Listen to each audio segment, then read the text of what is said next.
Good morning, কেমন আছো বলো তো সবাই? আশা করছি তোমরা সবাই ভালো আছো, আর আমরাও না বেশ ভালো আছি। আমার আরও একটি নতুন ব্লগে আবারও তোমাদেরকে স্বাগত জানাচ্ছি। ঘড়িতে বাজে অনেকটাই, এখন বাজে ঠিক 8:30, কিন্তু তারপরেও আমার গাছের অনেক ফুলেরই এখনও ঘুম ভাঙেনি। এখনও তারা ঘুমন্ত পজিশনেই আছে, কারণ ওয়েদারটা একটুখানি নরম করেছে, তো ওই সেই বৃষ্টি আসছে বলবো না, কারণ অন্যান্য দিকে কিন্তু বৃষ্টি হচ্ছে, ঠিক আমাদের এখানেই বৃষ্টিটা হচ্ছে না। তো আজকে হচ্ছে বৃহস্পতিবার, আগামীকালকে মিঠির এক্সামটা আছে, তো সেই কারণে আজকে আর ওকে স্কুলে পাঠাইনি। ওর পাপাই ফোন করে বলছিল যে যেহেতু আগামীকালকে ওর এক্সাম আছে, তো আজকে আর পাঠানোর দরকার নেই। তো সেই কারণে উঠতে একটুখানি দেরি হয়ে গেছে গো, কারণ তো জানোই একা হাতে সমস্ত কিছু সামলাতে একটুখানি আমি অনেকটাই বলতে গেলে অনেকটাই রেস্টলেস হয়ে পড়ছি। তো সেই কারণে একটুখানি ঘুমটাও বেশি হচ্ছে, আর ভিডিওটাও প্রতিদিন দেওয়ার চেষ্টা করছি। তার পেছনে তো একটা খাটনি আছেই। যদিও বা মাঝখানে বুধবারে আমি কোনো ধরনের ভিডিও এডিট বা শ্যুট করিনি, কারণ ওই দিন আমি মিঠিকে নিয়ে একটুখানি বেশি ব্যস্ত ছিলাম, যেহেতু টিচার থাকে, তো সেই কারণে আমি সমস্তটা কমপ্লিট করে উঠে আর ভিডিও শেয়ার করতে পারিনি তোমাদের সাথে। তো এদিকে দেখো, আমার জন্য একটুখানি চা নিয়ে নিলাম। সকাল থেকেই পেটটা প্রচণ্ড পরিমাণে ভারী হয়ে আছে, কেন বুঝতে পারছি না। সেরকম খাওয়া দাওয়াও তো করছি না, তো কেন জানি না। তবে আজকে চাটা শুধুই খেলাম, কিন্তু এটাই মনে হয় পেট ভার করার মূল কারণ। শুধু চা কখনোই খেতে নেই, একটু মুড়ি হলেও খেতে হয়, কিন্তু ওই যে সমস্ত কিছু জানার পরেও না নিজের ওই যে ওই ব্যাপারটা মাথায় থাকে না যে হ্যাঁ ঠিক আছে, চায়ের সাথে একটু কিছু নেওয়া যাক। আর এদিকে দেখো, ঘরটা যেরকম পরিষ্কার করি প্রতিদিন, সেরকমই তোমাদের সাথে একটু করে শেয়ার করছি। ওই ভিডিও করার জন্য আলাদা করে কোনো কিছুই আমি করি না, প্রত্যেক দিন এগুলি আমার কাজ রেগুলার রুটিনে থাকে। তবে টিভিটা অনেক দিন হয়েছে মোছা হয়নি, যদিও বা এটা ডাস্ট ফ্রি, তারপরেও এটা অনেক দিনই হয়ে গেছে, মোছা হয়নি। আর এদিকে দেখো, মিঠির জামাটা না ওই গতকালকে টিচারের বাড়িতে পড়ে গেছিলো। মানে আজকে তুমি বৃহস্পতিবারে ভিডিওটা দেখছো, বুধবারে যেহেতু কোনো ধরনের ভিডিও করিনি, বুধবারে তো মেয়ে টিচারের বাড়ি থাকে, তো সে টিচারের বাড়িতে পড়ে গেছে। আর সে না একটা জামা একবারে বেশি পরতে চায় না, ওই সঙ্গে সঙ্গেই ধুয়ে দিতে হয়, তার একটা অভ্যাস বলতে পারো।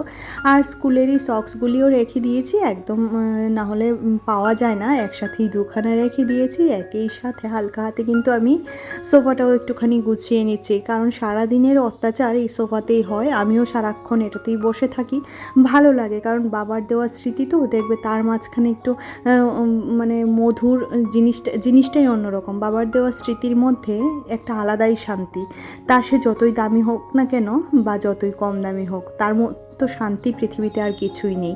এবার এটা সরিয়ে যদি তুমি আমাকে একটা দামি সোফাও এনে দাও, তার মধ্যেও সেরকম শান্তি পাবো না যা এটার মধ্যে আছে। তো এই ঘরে চলে এসেছি, বিছানাটা গোছাতে গোছাতে দেখলাম এই যে ছোটো কুশনটা আছে, সেটার মধ্যে মিঠি অনেকখানি জল ফেলে রেখেছে। এবার এটাকে শুকাতে দিতে হবে, কিন্তু এই মুহূর্তে আমি ছাদে যেতে পারছি না, প্রচুর গরম লাগছে ভাই, প্রচুর পরিমাণে রোদ উঠেছে। তো একটুখানি যতটুকু যা ঝাড়াঝাড়ি করা যায় সমস্তটাই ঝাড়াঝাড়ি করে নিচ্ছি। তারপর কিন্তু আর তোমাদের সাথে কোনো ধরনের ভিডিও শ্যুট করিনি, কারণ মিঠি টিচার এসেছিলো, উনি ঘরে বসে পড়াচ্ছিলেন, তো সেই কারণে ভিডিও শ্যুট করা হয়নি। সোজা স্নান ধান করে রান্নাঘর পরিষ্কার করে একদম চলে এসেছি, গোপোষণার সেবা দিয়েও নিয়েছি, আর এখন রান্নাঘরে যাব। আর রান্না আজকে কি হয়েছে বলো তো? আজকে মিঠিকে জিজ্ঞাসা করেছিলাম যে তুই কি খাবি, তো সে বলছিল শুধুমাত্রই চিকেন রান্না করার জন্য, তো সেটাই করেছি। সেটা আর তোমাদের সাথে কি শেয়ার করি বলো? আর প্লিজ আজকে ভিডিওতে অনেক ধরনের নয়েজ আসতে পারে, যেহেতু আমাদের পাশের বাড়িতে কনস্ট্রাকশনের কাজ হচ্ছে, সেই কারণে একটু খুটখাট শব্দ তোমরা পেতেই পারো। প্লিজ একটু নিজের মনে করে দেখে নিও, কারণ বুঝতে পারি কোনো ধরনের আওয়াজ হলে ভিডিও দেখতে একদমই ভালো লাগে না, আমারও ভালো লাগে না। তো সেই কারণে একটুখানি তোমাদের কাছ থেকে ক্ষমা চেয়ে নিচ্ছি, প্লিজ নিজের মতো করে একটু দেখে নিও।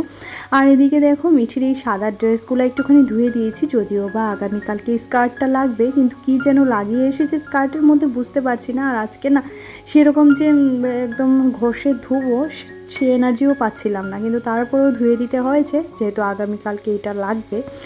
তো যথারীতি সমস্ত জামা কাপড় মেলে দিচ্ছি, অনেকটাই জামা কাপড়, আর এখন অনেকটাই বেলা হয়ে গেছে, প্রায় 1টা বেজে গেছে আমার স্নান করে পুজো দিয়ে আসতে আসতে। কোনো রকমের মোবাইল না ধরেও আজকে কিন্তু অনেকটাই দেরি হয়ে গেছে, কারণ ওই মিঠি টিচার এসেছিলো, ওনার সাথে একটু কথা বলছিলাম মিঠির পরীক্ষাটা নিয়ে, কারণ যেহেতু পরীক্ষাটার ডেটটা চেঞ্জ হয়ে গেছে, সেই কারণে বাচ্চারা যা পড়েছে তার সমস্ত কিছুই ভুলে গেছে। তো তাও আমার মেয়েরও অবস্থা ঠিক একই, তো ওকে আবার সেগুলি নতুন করে পরাতে হচ্ছে। তো সমস্ত কাপড় মেলে দেওয়া হয়ে গেছে, এই মুহূর্তে ক্লিপ মেরে দিতে হবে, না হলে ওই কাপড় জামাগুলি উড়ে উড়ে পড়ে যায়। তো প্রচুর পরিমাণে হাওয়া দেখতেই তো পাচ্ছ, বারবার দরজাটা লেগে যাচ্ছিল। হাওয়া ভীষণ পরিমাণে, হাওয়াটা তো গায়ে লাগছে না, কারণ এত পরিমাণে রোদ, হাওয়াটা কি করে গায়ে লাগে বলো। আর এই গরমের দিনটা এসেছে না, এই দিনগুলিতে আমার কাজ করতে যে এত বিরক্তিকর লাগে, বিশেষ করে ওই রান্নাঘরটাতে, কারণ এত ছোট রান্নাঘরে ভীষণ গরম লাগে। কিন্তু তারপরেও সমস্ত কিছু তো কমপ্লিট করে উঠতে হবে। আমার ভাগ্যে যতটুকু আছে তার বেশি তো আমি কখনোই পাবো না। ভাগ্যের কম বা ভাগ্যের বেশি কখনোই চাওয়া উচিত নয়, কারণ ভগবান তা দেবেনও না। আর এদিকে দেখো আজকের মেনু, এই যে চিকেনটা রান্না করেছি, একটু একদম কষিয়ে রান্না করেছি, কোনো রকমের জল দিইনি। আর আমার মেয়ে যেহেতু রসুনটা ভীষণ ভালোবাসে খেতে, তো কয়েকটা রসুন দিয়ে দিয়েছি, দুবেলা হয়ে যাবে। আর ছিল করলা, এই যে বড় বড় করলা পাওয়া যায়, এগুলির বড়া।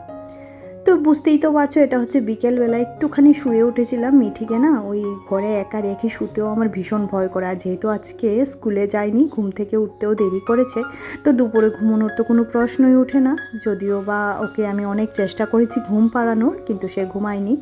আর ও যদি মানে না ঘুমোয়, তাহলে না আমি সঠিকভাবে ঘুমোতে পারি না। আমার একটা টেনশন কাজ করে রীতিমতো, মনে হয় এই বুঝি ঘরে কি আকাম করছে, জানি না, এই বুঝি ঘরে কি আকাম করছে। তো সেই কারণে একটুখানি ভয়েই থাকি সারাদিন, জানো তো। মানে যখন ঘুমাই তখন সময়টা বলছি একটুখানি ভয়েই থাকি। তারপরেও ওই ঘুমাচ্ছিলাম, চোখ বন্ধ করছিলাম, চোখ খুলছিলাম, সেরকম করেই আজকের দুপুরটা কেটে গেল। এখন একটুখানি জামা কাপড়গুলো তুলতে চলে এসেছি ইতিমধ্যে। মানে এক্ষুনি আমি এগুলি ভাঁজ করতে পারছি না, কারণ একটু পরে ভাঁজ করব। মিঠিকে টিচারের বাড়ি থেকে নিয়ে এসে তারপর ভাঁজ করব।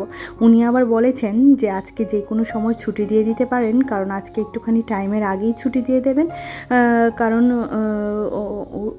এর কারণ হচ্ছে যে তোমার কালকে যেহেতু এক্সাম, তো অযথা সময় নষ্ট করবেন না, এক্সামের পড়াগুলি পড়িয়ে ওকে ছুটি দিয়ে দেবে। তো আজকে গাছগাছালিতে আর সেরকম জল দিতে পারিনি, রাত্রেবেলা দেব। তো যথারীতি দেখো আমি রেডি হয়ে গেছি, আমার সোনামাও রেডি হয়ে গেছে। এখন দুজনা চলে যাব।